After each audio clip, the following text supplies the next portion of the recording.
नमस्कार, स्वागत है आप सभी का। मैं हूं आपके साथ शापनी पटनायक। बुलेटिन की शुरुआत करेंगे, उससे पहले नजर डाल देते अब तक की बड़ी सुर्खियों पर। रांची में राष्ट्रपति द्रौपदी मुर्मू के हाथों ऑनलाइन आरंभ हुई आयुष्मान भव योजना। कार्यक्रम में राज्यपाल सीपी राधाकृष्णन रहे मौजूद। कहा, योजना का लाभ जन जन तक पहुंचे, यही है लक्ष्य। मुंगेर पहुंचे पूर्व केंद्रीय मंत्री आरसीपी सिंह। विपक्षी गठबंधन पर जमकर साधा निशाना। सीएम नीतीश कुमार पर कसा तंज।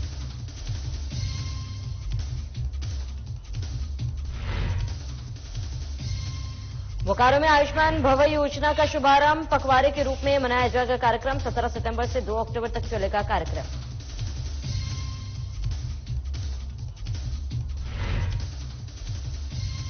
गोपालगंज में चुनावों को लेकर बयानबाजी तेज। बीजेपी ने साधा आरजेडी पर निशाना। लालू यादव को बताया भारत विरोधी।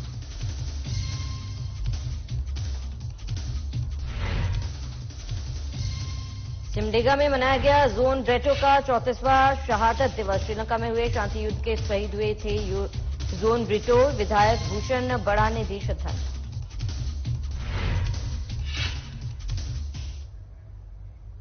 चलिए खबरों की शुरुआत करते हैं। खबर मुंगेर से है, जहां बीजेपी नेता सह पूर्व केंद्रीय मंत्री आरसीपी सिंह अपने एक दिवसीय दौरे पर मुंगेर पहुंचे, जहां उन्होंने विपक्षी गठबंधन पर जमकर हमला बोला।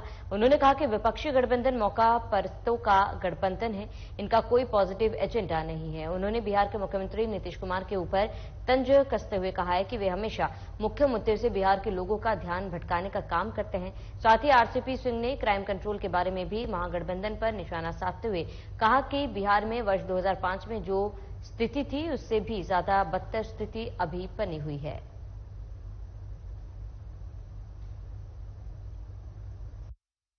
दो 2005 के जो पहले की स्थिति थी ना, उससे भी खराब स्थिति हो गई। न तो कहीं कानून व्यवस्था है, लोगों में बिल्कुल एक तरह से कहिए कि डर समा गया है और अपराधी लोग बेखौफ घूम रहे हैं। और जहां तक विकास की बात है तो मैं तो आपको सामने बता रहा हूं कि मुंगेर में कोई सड़क हमको नहीं दिखी है जो खुदी हुई नहीं है। क्या कर रहे हैं? कहेगा कि सर ये नाला तो वो नाला, तो ये नल की व्यवस्था तो वो जल की व्यवस्था। आखिर इनका प्लान क्या है जी? आज तक ये एक प्लान नहीं बना पाए कि जब भी किसी भी इंफ्रास्ट्रक्चर का काम हो तो तोड़ फोड़ कम से कम हो। आजकल तो टेक्नोलॉजी है ना, ये पूरा शहर को अस्त व्यस्त कर रखा है। तो किसी प्रकार का न कहीं कोई काम हो रहा है, अपराध चरम सीमा पर है। तो बिहार में तो सरकार ना भी कोई चीज ही नहीं, तो आखिर बाहर जाकर के ये क्या अपनी बात को रखें। राष्ट्रपति द्रौपदी मुर्मू ने आज ऑनलाइन वीडियो कॉन्फ्रेंसिंग के जरिए आयुष्मान भव अभियान की शुरुआत की।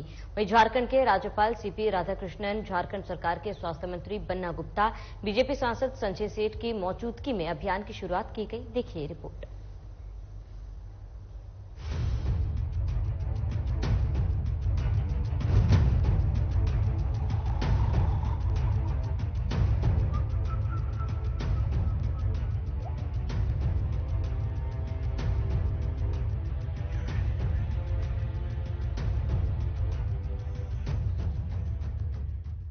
भारत सरकार ने आज झारखंड समेत देश के सभी राज्यों में आयुष्मान भव अभियान की शुरुआत की। राष्ट्रपति द्रौपदी मुर्मू के हाथों वर्चुअल माध्यम से इस योजना का शुभारंभ हुआ। राजधानी रांची स्थित आंड्रे हाउस में कार्यक्रम का आयोजन किया गया था, जिसमें राज्यपाल सीपी राधाकृष्णन, स्वास्थ्य मंत्री बन्ना गुप्ता, बीजेपी सांसद संजय सेठ की मौजूदगी में अभियान की शुरुआत हुई। कार्यक्रम में टीबी के मरीजों को गोद देने वाले 5 निश्चय मित्रों, 5 रक्तदान संगठनों और 2 हेल्थ एंड वेलनेस सेंटर को सम्मानित भी किया गया। बता दें कि आयुष्मान आपके द्वार 17 सितंबर से शुरू होगा। इस कार्यक्रम के तहत छूटे हुए सभी योग्य लाभुकों का आयुष्मान कार्ड से जोड़ने का लक्ष्य रखा गया है। आयुष्मान भव अभियान की शुरुआत होने पर राज्यपाल सीपी राधाकृष्णन ने बधाई दी है और इस अभियान को देश के लोगों के स्वास्थ्य की दिशा में बेहतर कदम बताया है। So it is an important day in the healthcare history of our country. We all know the healthcare cost is going up. That cannot be met out by every individual. They have to be protected, especially the poorest among the poor should get protected. So the central has announced enlarged scheme program for the healthcare. in our state, both the state and center schemes are working well together, and we will further improve it so that our poor people, the people living in the isolation, will also get the best health care. That is the ultimate aim. We are working towards it. It will be beneficial to the poor people. स्वास्थ्य मंत्री बन्ना गुप्ता ने कहा कि आयुष्मान भव योजना की सफलता की कामना करता हूं। इस कार्यक्रम में हमारे राज्यपाल सीपी राधाकृष्ण शामिल हुए हैं। राज्य के अंतिम पायदान तक बेहतर स्वास्थ्य सुविधा कैसे पहुंचे, इस पर मंथन करने का दिन है। आयुष्मान भव का लाभ जन जन तक पहुंचे, यह हमारा लक्ष्य है। 1 करोड़ 22 लाख लोगों को आयुष्मान कार्ड से जोड़ने का काम किया जा चुका है, लेकिन अभी और ज्यादा मेहनत करने की जरूरत है। कृत संकल्पित हैं कि हम कैसे आयुष्मान भव का लाभ जो है लोगों तक पहुंचाएं, और इसके लिए लगातार प्रयास हो रहे हैं। हमारे एसीएस साहब ने हमारे बहुत सारे आंकड़ों को भी बताया आपको। उन्होंने इस बात को भी बताया कि आज हम 1 करोड़ 22 लाख लोगों को आयुष्मान कार्ड से हमने जोड़ने का काम किया है, और हमारा लक्ष्य 2 करोड़ 69 लाख लोगों को इस योजना से लाभान्वित करने का है। इसका मतलब है कि 1 करोड़ 57 लाख अभी भी वैसे लोग हैं जिन लोगों को इस योजना से हमको जोड़ने के लिए और ज्यादा मेहनत करने की आवश्यकता है। रांची के सांसद संजय सेठ ने कहा कि दुनिया के किसी भी देश ने अपने करोड़ों लोगों को स्वास्थ्य सुविधा देने के लिए आयुष्मान जैसी सुविधा नहीं दी है, जिसकी वजह से गरीबों को अपने इलाज के लिए अपने घर, जमीन और बच्चों की पढ़ाई तक छुड़ानी पड़ती है। ऐसे में आयुष्मान योजना ऐसे लोगों के लिए वरदान साबित हो रहा है कि दुनिया का कोई देश कोई हिम्मत नहीं कर पाया कि अपने करोड़ों लोगों को इतनी बड़ी संख्या में आयुष्मान भारत के रूप में लाभ दे सके। 140 करोड़ देशवासियों में 30 करोड़ लोग आयुष्मान भारत से जुड़े। प्रधानमंत्री नरेंद्र मोदी जी का संकल्प कि लगभग 80 करोड़ लोग उनको लाभ मिले और उस आयुष्मान भारत से जुड़े। हम जानते हैं मित्रों, इस दुनिया में कोई निरोग नहीं आया। अब कोई बीमार पड़ता है, गांव गरीब किसान, तो मित्रों खेत खलियान भी गिरवी रखना पड़ता है, मंगलसूत्र भी गिरवी रखना पड़ता है, बेटे बेटी की पढ़ाई भी छूटती है। प्रधानमंत्री नरेंद्र मोदी जी ने संकल्प लिया था, अब देश में बीमारी के चलते बेटी बेटा की पढ़ाई नहीं छूटेगी, किसी का मंगलसूत्र गिरवी नहीं रखा जाएगा। बहरहाल राष्ट्रपति द्रौपदी मुर्मू ने वर्चुअल माध्यम से एक साथ पूरे देश में आयुष्मान भव अभियान की शुरुआत की है। झारखंड में भी इस अभियान को राज्यपाल की मौजूदगी में आरंभ किया गया है। अब देखने वाली बात यह होगी कि केंद्र सरकार की इस महत्वाकांक्षी योजना से लोगों को कितना लाभ मिलता है। साधना प्लस न्यूज के लिए रांची से संवाददाता नवीन शर्मा के साथ सहयोगी पंकज की रिपोर्ट।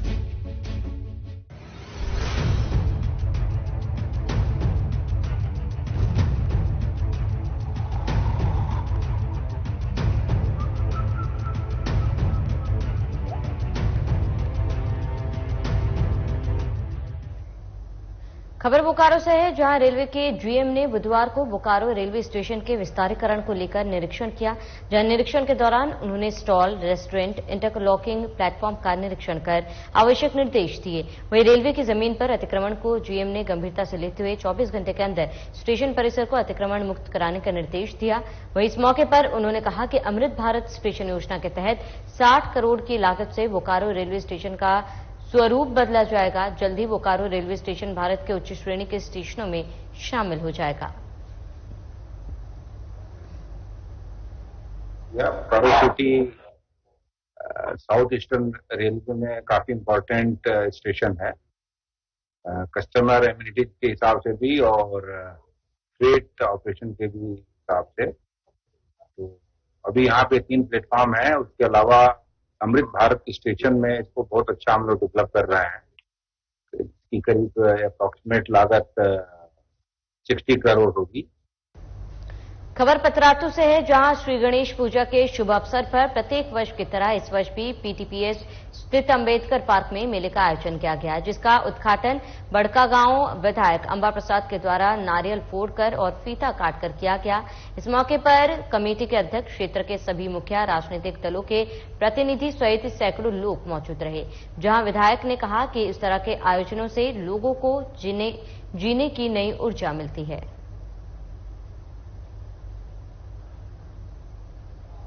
गणेश पूजा के महोत्सव के उपलक्ष्य में यहाँ पे डिज्नीलैंड का आयोजन किया गया है, जो हर साल आयोजन किया जाता है। और हर साल मुझे यहाँ पूर्व विधायक को ये सौभाग्य मिला है कि यहाँ पे इनॉग्रेशन करे, उद्घाटन करे, और बच्चों को बहुत उत्साहित देखने को मतलब मिलता है। तो उससे हमारा शक्ति भी और दुगना हो जाता है इतने एनर्जेटिक माहौल में। मैं आप सभी को गणेश पूजा की बहुत बहुत शुभकामना देती हूँ। खबर मसौड़ी से है, जहां एक दर्दनाक हादसा हो गया। बता दें कि धनरुआ रोड पर बिरंची मोड़ के पास अनियंत्रित हाईवा ने एक युवक को कुचल दिया, जहां युवक के इलाज के दौरान उसकी मौत हो गई। वहीं घटना की सूचना मिलते ही मौके पर पहुंची धनरुआ पुलिस ने शव को कब्जे में लेकर पोस्टमार्टम के लिए पटना पीएमसीएच भेज दिया है। जानकारी के मुताबिक मृतक अपने ससुराल धनरुआ थाने के सांडा में रहता था और वह मजदूरी करने का काम करता था।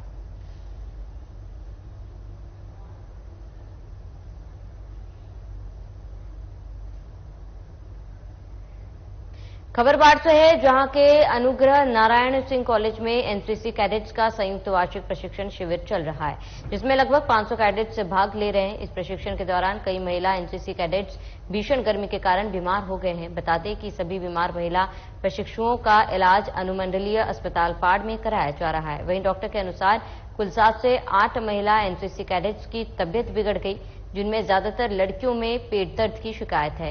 वहीं कैडेट्स के बीमार होने के बाद कैंप अधिकारी ने विशेष निगरानी शुरू कर दी है। लगभग अभी हम जब से हैं तकरीबन 7-8 बच्चे अभी तक आ चुके हैं। क्या लग रहा है, क्यों सब भर्ती हो रही है? ज्यादातर पेन एब्डोमेन लेके आ रही है, ठीक है, चेस्ट पेन लेकर आ रही है। तो हो सकता है खाने पीने का कुछ प्रॉब्लम हो, में भी खाने पीने का भी हो सकता है, या फिर हो सकता है गर्ल्स प्रॉब्लम कुछ हो, में भी हो सकता है। और गर्ल्स प्रॉब्लम तो अभी इसमें से कोई नहीं बताई है, लेकिन ये भी हो सकता है कि खाने पीने का कुछ उससे ज्यादा कमजोर थी, इसका बीपी भी लो था, तो उसी के दौरान हो गया। अच्छे से खाना पीना नहीं खा रही थी टाइम से, और पानी भी पीना जरूरी है, तो पानी भी नहीं पी रही थी, इसीलिए थोड़ा चक्कर खांसी गिर गई। तो हम लोग हॉस्पिटल से लेकर के आए। फायरिंग किया गया था। फायरिंग? तो आप लोग किस बटालियन से हैं? 32/38। 32/38 कहाँ? 2/38 बिहार से एनसीसी। खबर गोपालगंज से है, जहां 2024 के लोकसभा चुनाव को लेकर अभी तारीखों की घोषणा नहीं हुई, लेकिन बिहार में राजनीतिक दलों के बीच राजनीतिक सरगर्मियां तेज हो चुकी है। बयानबाजी का दौर जोरों पर है। बिहार में विपक्ष की भूमिका निभा रही बीजेपी सत्ता पक्ष को घेरने में जुटी हुई है, जहां बिहार बीजेपी के प्रदेश अध्यक्ष सम्राट चौधरी ने कहा, आरजेडी सुप्रीमो लालू प्रसाद यादव भारत विरोधी हैं, जिस पर आरजेडी आपदा प्रकोष्ठ के बिहार प्रदेश उपाध्यक्ष विनय दुबे ने कहा कि सम्राट चौधरी को अपना इलाज कराने की जरूरत है।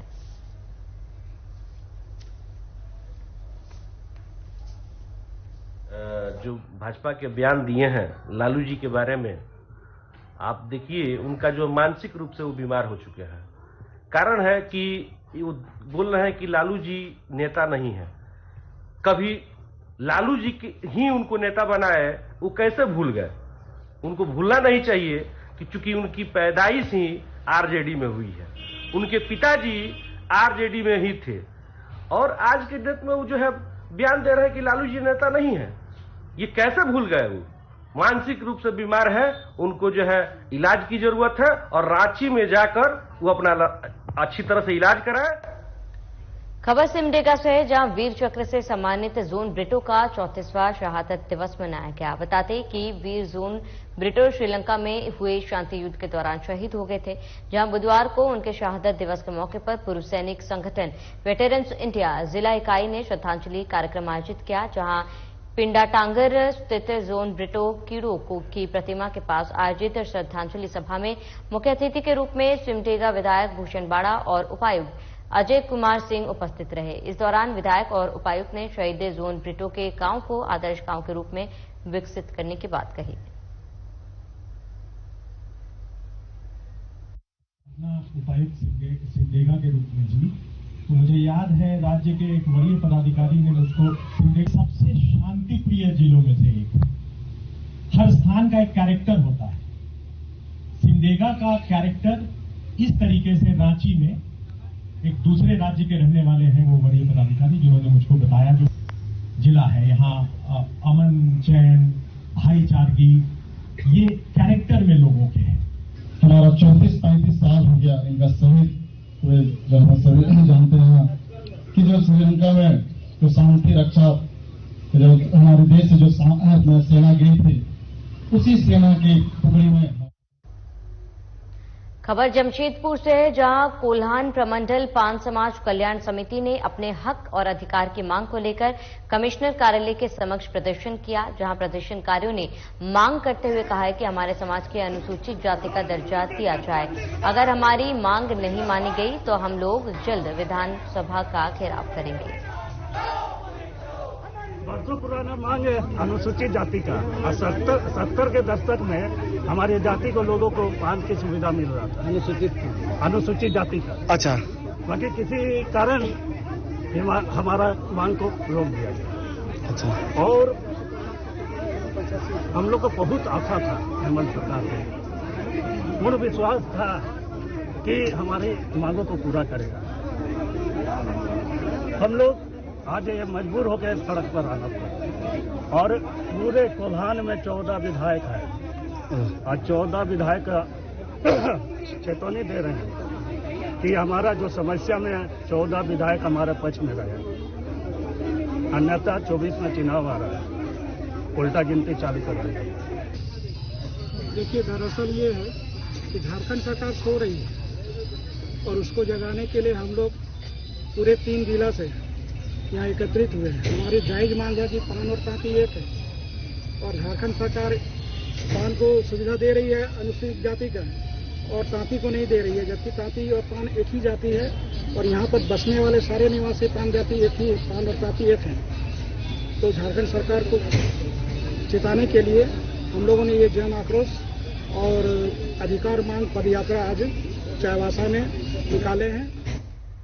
खबर साहिबगंज से है, जहां खादी और ग्रामोद्योग के सदस्य सह पूर्वी क्षेत्र अध्यक्ष मनोज कुमार सिंह साहिबगंज पहुंचे, जहां उन्होंने कहा कि झारखंड की तुलना में बंगाल, बिहार और उड़ीसा में खादी की संस्थाएं लगातार बढ़ रही है। पीएम मोदी के नेतृत्व में खादी के उत्पादन और बिक्री में 3 गुना और ग्रामोद्योग में 5 गुना इजाफा हुआ। झारखंड की स्थिति को लेकर हम चिंतित हैं। यहां 4 वर्षों में खादी बोर्ड का गठन नहीं हुआ है, जिससे बिक्री और उत्पादन केंद्र की स्थिति खराब हो रही है। राज्य सरकार जल्द बोर्ड का गठन कर इसे सशक्त बनाने की दिशा में पहल करे। इस दौरान बीजेपी के नेता अमित सिंह भी मौजूद रहे।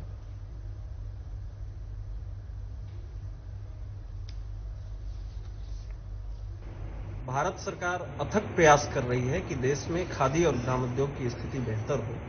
परिणाम भी सामने है कि पिछले 9 वर्षों में खादी के उत्पादन और बिक्री में 3 गुना इजाफा हुआ है और ग्रामोद्योग में 5 गुना हुआ है। मेरे जिम्मे जो राज्य हैं उसमें बंगाल में, बिहार में, उड़ीसा में खादी की संस्थाएं लगातार बढ़ रही है, लेकिन दुर्भाग्य से झारखंड में खादी की संस्थाएं बढ़ नहीं रही है, बल्कि जो मात्र 24 संस्थाएं हैं उसमें से भी 7-8 ही काम कर रही हैं। खादी कमीशन खादी संस्थाओं को और राज्य खादी बोर्ड को सपोर्ट करता है, सीधे गतिविधि नहीं चलाता। झारखंड विधानसभा के लोक लेखा समिति के सभापति नीलकंठ सिंह मुंडा की अध्यक्षता में समीक्षा बैठक की गई। वहीं बोकारो परिसदन में आयोजित इस बैठक में सदस्य अमर कुमार बाउरी, नमन विक्सवल कोनकाड़ी, उपायुक्त कुलदीप चौधरी सहित अन्य अधिकारी भी मौजूद रहे। अंदर में भ्रमण करने के लिए और स्थल निरीक्षण करने के लिए आए हुए हैं, क्योंकि लोक लेखा समिति एक ऐसी समिति है जो कि सरकार के द्वारा जो बजट प्रावधान किया जाता है उस बजट का खर्च सही हुआ नहीं हुआ, तो इन सारे चीजों को लेकर के एजी का कुछ ऑब्जेक्शन रहता है। एजी कहीं कुछ विषयों को देखता है, त्रुटि को पकड़ता है, तो फिर बतलाता है, तो फिर उसके बाद एजी और विभाग मिलकर के और फाइनेंस विभाग मिलकर के उस त्रुटि को हम लोग दूर करने के क्षेत्र में यदि काम हुआ है तो सही में हुआ है, और नहीं हुआ है तो फिर आगे का कार्रवाई जो होगा वो कार्रवाई करने के। बोकारो के सदर अस्पताल के सभागार में आयुष्मान भव योजना का शुभारंभ किया गया। बता दें कि बोकारो विधायक बिरंची नारायण, उपायुक्त Kuldeep Chaudhary, civil surgeon doctor Dinesh Kumar ने कार्यक्रम की शुरुआत संयुक्त रूप से दीप प्रज्वलित कर की है। वहीं मौके पर उपायुक्त ने कहा है कि यह कार्यक्रम पखवाड़े के रूप में मनाया जा रहा है, जो 17 सितंबर से 2 अक्टूबर तक चलेगा। वहीं इस दौरान जागरूकता अभियान, जागरूकता रैली, कैंप लगाए जाएंगे। इन्होंने पूरे देश की 140 करोड़ आबादी के आयुष्मान भव की चिंता की है। इसके माध्यम से ऑर्गन ट्रांसप्लांट, रक्तदान शिविर, जिनके भी आयुष्मान कार्ड नहीं बने उनका आयुष्मान कार्ड बनना, मैं समझता हूं कि यह अभियान डीसी साहब के नेतृत्व में पूरे जिले में मील का पत्थर साबित होगा। जो भी शोषित, वंचित, पीड़ित हैं स्वास्थ्य के दृष्टिकोण से, उनके लिए निश्चित रूप से आयुष्मान भव साबित होगा। प्रधानमंत्री जी का बहुत आभार व्यक्त करता हूं। आज आयुष्मान भव कैंपेन है, महामहिम माननीय राष्ट्रपति महोदया के द्वारा इसको लॉन्च किया गया है। जिला स्तर पर आज सभी माननीय विधायक, माननीय जिला परिषद अध्यक्ष महोदया, माननीय सांसद प्रतिनिधि, सभी लोगों के साथ मिलकर हम लोगों ने जिला स्तर पर इस कार्यक्रम को आज शुरुआत की है, जिसमें 3 चरणों में इस कार्यक्रम को किया जाएगा। जिसमें पहले चरण में सभी जगह पर 17 सितंबर से 2 अक्टूबर के बीच में जो ये पखवाड़ा का जो समय है, इसमें आयुष्मान कार्ड का निर्माण बनाने का कार्य करना, आभा कार्ड बनाना, डोर टू डोर जाकर लोगों का हेल्थ चेकअप करना। इसके बाद में आयुष्मान मेला सभी हेल्थ एंड वेलनेस सेंटर्स पे सप्ताह में 2 दिन लगाया जाएगा। खबर बोकारो से, जहां चास नगर निगम क्षेत्र में लगातार वाहनों के राष्ट्रीय राजमार्ग पर ही पार्किंग किए जाने के कारण आए दिन दुर्घटनाएं होती रहती है, जिसमें कई लोग अपनी जान तक गंवा चुके हैं। लेकिन निगम तथा परिवहन विभाग के कान में जूं तक नहीं रेंग रही। हालत यह है कि चास के ITI मोड़ से जोधाधी मोड़ तक राष्ट्रीय राजमार्ग पर सड़क किनारे गाड़ियां लगाई जाती है, जिससे दोनों तरफ की सड़क संकीर्ण हो जाती है और आए दिन दुर्घटनाएं होती है। वहीं इसको लेकर अपर नगर आयुक्त अनिल कुमार सिंह ने बताया कि हम लोग योजना बनाकर ट्रांसपोर्ट नगर बसाने की दिशा में काम कर रहे हैं। आपने पहले भी देखा है, इस पे जिला स्तर पर भी चर्चा हो चुकी है। डीसी साहब की अध्यक्षता में भी इस समस्या से निपटने के लिए बैठक हो चुकी है। अनुमंडल पदाधिकारी, जिला परिवहन पदाधिकारी, ट्रैफिक DSP, SP साहब सबके साथ भी बैठक हो चुकी है और उस प्रॉब्लम को सोल्व करने के लिए काफी प्रयास किया गया है और कई स्तर पे बैठक भी किया गया है। लेकिन ट्रांसपोर्टरों के साथ भी बैठक हुई है। उन लोगों का भी यही कहना है कि हम लोग के पास कोई वैकल्पिक व्यवस्था नहीं है। हम लोग का सारा गैरेज, सर्विस सेंटर, सब कुछ हम लोग का यहाँ पर है। इसलिए हम लोग की मजबूरी है कि हम लोग गाड़ी की यहाँ खड़ा करते हैं। 2 बार चास में जांच करने के लिए गई है और जांच के दौरान आप जो कह रहे हैं वो समस्या वाकई काफी गंभीर है। मैंने उस विषय पे भी लोगों से भी, ट्रांसपोर्टर लोगों से भी बात की। आम जनता से तो बात करना संभव नहीं है और मैंने ऑनलाइन सबको चालान भी काटा है। करीब 25 से 30 गाड़ियों का एक ही दिन मैंने चालान काटा। इसके बाद हेलमेट की भी मैंने 2 राउंड वहां जांच की। इलेक्शन के कारण बीच में मुझे फिर से समय नहीं मिला, लेकिन ये दौर हमारा लगातार चलता रहेगा और आप लोगों के माध्यम से भी जनता को अपील है कि जान उनकी जोखिम में है तो सुरक्षित उन्हें रहना चाहिए और सरकार उतना पूरा प्रयास करेगी कि उनकी जान बचाने के लिए हम कितना और आगे। खबर बोकारो से, जहां रेलवे पुलिस ने एक महिला तस्कर समेत 2 तस्कर को गिरफ्तार किया। जानकारी के मुताबिक दोनों तस्कर ट्रेन से उतरे, जिसकी गुप्त सूचना आरपीएफ को मिल चुकी थी। इसे लेकर आरपीएफ, जीआरपी और इंटेलिजेंस ने पहले से ही जाल बिछाकर दोनों तस्करों को पकड़ लिया। इस दौरान इनके बैग की तलाशी लेने पर 40 किलो गांजा बरामद किया गया है। आज हम लोगों को आरपीएफ हटिया के द्वारा इन्फॉर्म किया गया कि जो भुवनेश्वर धनबाद गरीब रथ एक्सप्रेस जो चलती है उसमें 3 लोग ट्रेवल कर रहे थे S2 कोच में, और उसमें से एक व्यक्ति जो है वो हटिया में स्टेशन पे उतरा और उसको जो चेकिंग के दौरान उसके बैग में 4 किलो गांजा बरामद। तो जब उसका फोन चेक किया गया तो ये पता चला कि 2 और व्यक्ति जो है S2 में ये लोग ट्रेवल कर रहे हैं और इनके पास भी गांजा है। वो व्यक्ति वहीं बिहार में शराबबंदी के इसके बावजूद शराब तस्कर आए दिन शराब की तस्करी करने से बाज नहीं आ रहे। वहीं बिहार सरकार की पुलिस और उत्पाद विभाग उनके मंसूबों को नाकाम करने के लिए हर संभव प्रयास कर रही है। ताजा मामला गोपालगंज जिले के कुचायकोट थाना क्षेत्र से, जहां पुलिस ने थाने क्षेत्र के सरदार होटल के पास से एक कार और एक पिकअप वैन जब्त किया, जहां दोनों गाड़ियों की तलाशी लेने पर पुलिस ने 100 पेटी शराब बरामद की। इस दौरान मौके से उत्तर प्रदेश के देवरिया के रहने वाले एक व्यक्ति को गिरफ्तार किया गया।